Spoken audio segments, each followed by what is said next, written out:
दोस्त एक गाड़ी में बैठे हुए गांव के एक जंगल के रास्ते से गुजर रहे थे।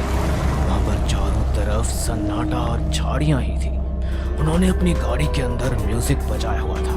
वो चारों बहुत खुश थे कि तभी उनके दोस्त का फोन आता है। अरे कहाँ हो तुम लोग? कल मेरी शादी है और तुम्हें आज शाम तक पहुंच जाना चाहिए था। साले, एक तो तूने 2 दिन पहले ही अपनी शादी के बारे में बताया है, हमें तैयारी भी करने नहीं दी, और अब पूछ रहा है कि हम कहाँ हैं। इतनी गर्मी में दिन का ट्रैवल करना कितनी मुश्किल होती है, इसलिए हम शाम को निकले थे। अभी हम आधे रास्ते में पहुंच गए हैं। क्या बात कर रहा है तू? अरे तुम्हें मैंने कहा था कि रात के समय मत निकलना। यहाँ पर गांव से पहले एक रास्ता पड़ता है जहाँ एक छलावा रहता है। देखो, अगर तुम निकल चुके हो तो तुम थोड़ा ध्यान से आना और गाड़ी कहीं मत रोकना, सीधा गाँव में ही आना। व्हाट द रबिश देव, ये छलावा वलावा कुछ नहीं होता। तुम भी ना आजकल के जमाने में पैदा होने के बाद भी कैसी उल्टी सीधी बातें करते हो। अरे मेरे दोस्त, तो चिंता मत कर, हम पहुंच जाएंगे। चल अब तू फोन रख, हमें गाने बजाना है गाड़ी में। यार कहीं देव सही तो नहीं बोल रहा? ऐसी भी चीज होती है, मुझे तो डर लग रहा है। अबे ये फट्टू कहीं का, तुझे तो छिपकली से भी डर लगता है। तो क्या उसके अंदर भूत होता है या फिर छलावा? फालतू की बातें बंद कर और जो मैंने तुझे गाने की लिस्ट दी है उसे फटाफट बजा। फोन कट होने के बाद अमन, वैभव, विराट, शनाया चारों दोस्त गाड़ी में गाने बजाते हुए जा रहे थे। विराट गाड़ी ड्राइविंग कर रहा था, उसका सारा ध्यान गानों पर था। गाड़ी स्पीड से चल रही थी, तभी अचानक से उसके सामने एक छोटी बच्ची आ जाती है और वो बहुत तेज ब्रेक मारता है, जिसकी वजह से उसके दोस्त उसके ऊपर चिल्लाने लगते हैं। लेकिन उसकी सांसें अटकी हुई थी और चेहरे पर पसीना था। वो हकलाते हुए अपने दोस्तों को छोटी बच्ची के बारे में बताता है और गाड़ी से निकलकर चारों तरफ देखता है, लेकिन वो छोटी बच्ची कहीं भी दिखाई नहीं देती। अब अपने दोस्तों के कहने पर वो चुपचाप दोबारा से गाड़ी चलाना शुरू कर देता है। विराट अब बहुत ध्यान से गाड़ी चला रहा था, क्योंकि उसके दिमाग से उस छोटी बच्ची का ख्याल जा ही नहीं रहा था। तभी अचानक से उसके कंधे पर एक जला हुआ हाथ आता है और वो फिर से बहुत तेज ब्रेक मारता है। व्हाट द रबिश विराट, तुम्हें भी क्या हो गया है? बार बार इस तरह से ब्रेक क्यों मार रहे हो? मारना चाहते हो क्या? अरे मेरे कंधे पर किसी का जला हुआ हाथ था, क्या तुमने देखा? ये लो, सब लोग मेरा मजाक उड़ाते हैं या तो कोई और ही डर रहा है। साले तुझे चढ़ गई है क्या? अब चुपचाप गाड़ी चला ले। विराट बहुत ज्यादा परेशान हो गया था। उसका चेहरा देखकर वैभव गाड़ी चलाना शुरू करता है। देखते ही देखते रात और घनी और काली हो रही थी। वो लोग जंगल के रास्ते जा रहे थे। कुछ दूरी पर चलने के बाद वैभव फिर से गाड़ी रोकता है और अरे बहुत जोर से आई है यार, मैं अभी आता हूँ। मैं भी चलता हूँ। तो फिर मैं भी चल लेता हूँ। अब तीनों दोस्त हल्के होने चले जाते हैं और इधर शनाया अपना फोन निकालकर गाड़ी से बाहर आती है और सेल्फी लेना शुरू करती है। इसी के साथ वो अपने फोन का कैमरा ऑन करके वीडियो शूट करने लगती है, जिसमें वो अपने तीनों दोस्तों को भी ले लेती है। जब वो वापस गाड़ी की तरफ आ रहे होते हैं तो शनाया गाड़ी से थोड़ी दूर पर खड़ी होती है और 2 जले हाथ अचानक से शनाया के कंधे पर आते हैं और शनाया को खींचते हुए जंगलों के अंदर ले जाते हैं। ये देख वो सारे दोस्त दंग रह जाते हैं। उन्हें कुछ समझ नहीं आ रहा होता। उन सभी दोस्त के चेहरे पर डर अब साफ दिखाई दे रहा था। उन्हें ये महसूस हो गया था कि कुछ तो है जिसकी वजह से वो डर के मारे कांपने लगे थे। देखा, मैंने कहा था ना, तुम लोगों ने मेरी बात ही नहीं सुनी थी। शनाया कहाँ है? उसे कौन लेकर गया है? मेरी गर्लफ्रेंड। अरे उसकी माँ को पता है कि वो मेरे साथ है। अगर उसे कुछ हो गया तो मैं तो जेल में पहुंच जाऊंगा। तीनों दोस्त घबराए हुए थे। अब वो तीनों जिस तरफ शनाया को खींचा गया था, वो तीनों उधर की तरफ जाकर शनाया को ढूंढने लगते हैं। ढूंढते ढूंढते वो जंगलों में पहुंच जाते हैं। तभी विराट को अचानक से एक आवाज आती है, जैसे कोई उसे बुला रहा हो। वो उस आवाज के पीछे जाने लगता है, जिसके चलते वो अपने दोनों दोस्तों से दूर हो जाता है। चलते चलते वो जंगलों के बीच में पहुंच जाता है, जहां उसे शनाया दिखाई देती है। शनाया उसे अपने हाथों से इशारे करके अपनी तरफ बुलाने लगती है। विराट अपने दोस्त को अपने साथ ले जाने के लिए उसके पीछे पीछे जाने लगता है। तभी विराट उसे रुकने के लिए बोलता है। विराट उसके पास जाता है और उसे गले से लगा लेता है। थैंक गॉड शनाया, तुम्हें कुछ नहीं हुआ। तुम्हें पता है हम लोग कितना डर गए थे। अरे सांस गले में अटक गई थी। चलो अब गाड़ी के पास चलो, हमें वैसे भी देरी हो रही है निकलने के लिए। विराट शनाया से बात करता जा रहा था, लेकिन शनाया उसकी बात का कोई जवाब ही नहीं दे रही थी। जैसे वो कंधे से उसका मुंह हटाकर देखता है तो वो देखता है कि वो कोई शनाया नहीं बल्कि एक बहुत भयानक चुड़ैल है। उसका चेहरा देखते ही विराट को समझ आ जाता है कि अभी तक जिसे वो गले से लगाकर खड़ा था वो कोई शनाया नहीं बल्कि एक छलावा थी जो उसके साथ खेल रही थी। तभी वो छलावा जोर जोर से हंसने लगता है। उसकी हंसी की आवाज से विराट को उसके कानों में दर्द होने लगता है। वो अपने कानों पर हाथ लगाता है। इतने में वो छलावा उसकी गर्दन पर मुंह रखकर उसका सारा खून चूस लेता है और चुटकियों में गायब हो जाता है।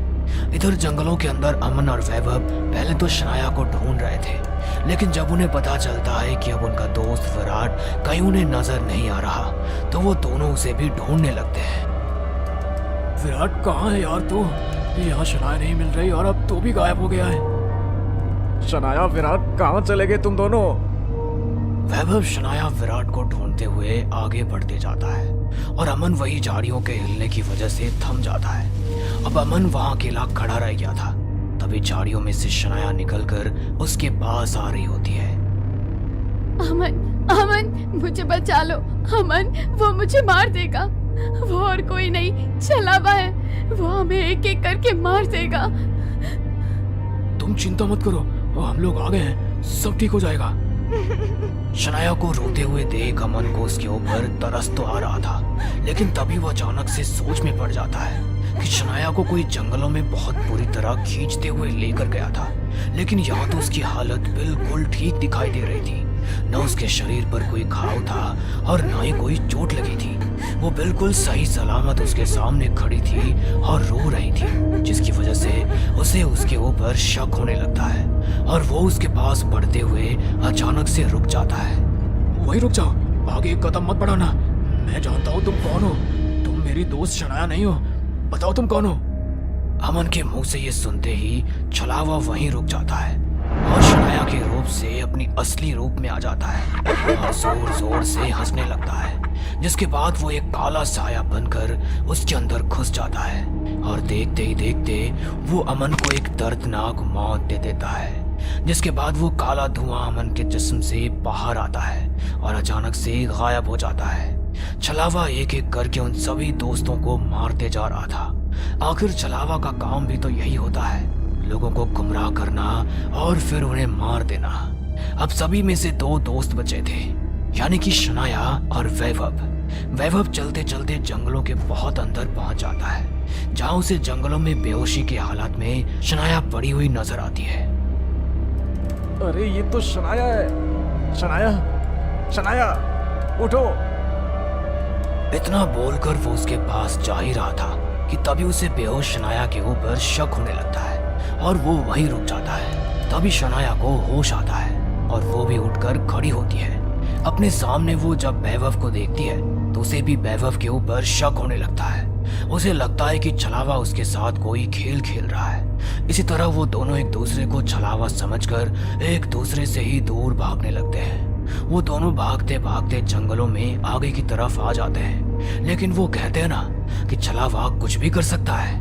वो उन्हें इस तरह गुमराह कर देता है कि वो भागते हुए फिर दोबारा एक दूसरे से टकराते हैं। जब वो फिर से एक दूसरे को देखते हैं तो डर जाते हैं और फिर एक दूसरे से दूर भागने की कोशिश करते हैं, लेकिन इतने में उन दोनों को वही बच्ची दिखाई देती है जो विराट को गाड़ी चलाते समय दिखाई दी थी। अगर ये छलावा मेरे सामने है तो फिर ये शनाया है।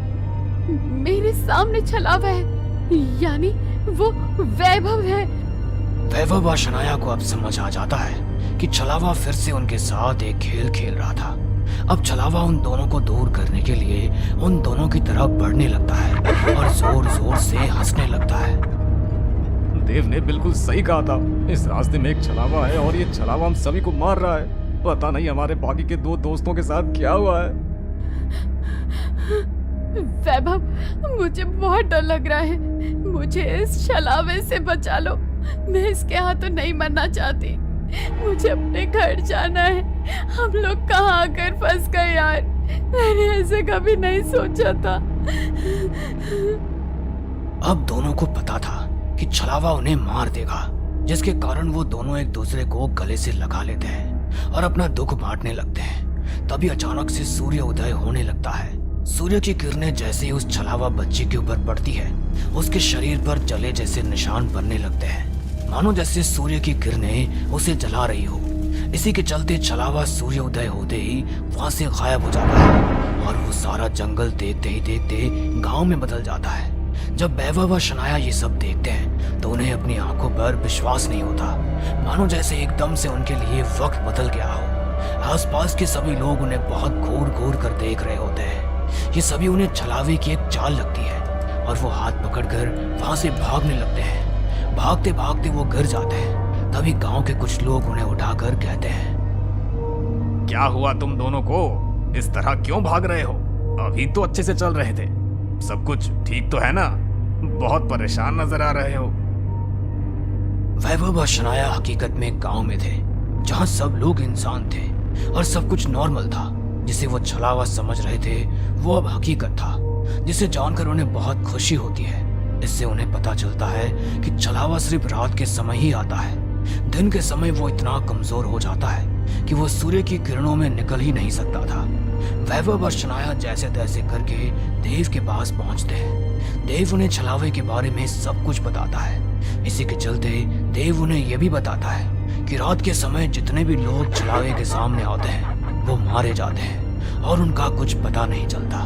और किसी को आज तक पता ही नहीं चल सका कि वो छलावा लड़का है, लड़की है या कोई बच्ची है। इस तरह उन 4 दोस्तों में से सिर्फ 2 दोस्त बचकर देव के पास पहुंचते हैं। इस बार वो दोनों दिन के समय सावधानी से घर की तरफ लौटते हैं। घर आने के बाद उन्हें रियल जिंदगी में छलावे पर विश्वास हो जाता है और फिर वो छलावे को कभी मजाक नहीं समझते। हमें पूरा यकीन है दोस्तों कि आप लोगों को ये कहानी जरूर पसंद आई होगी।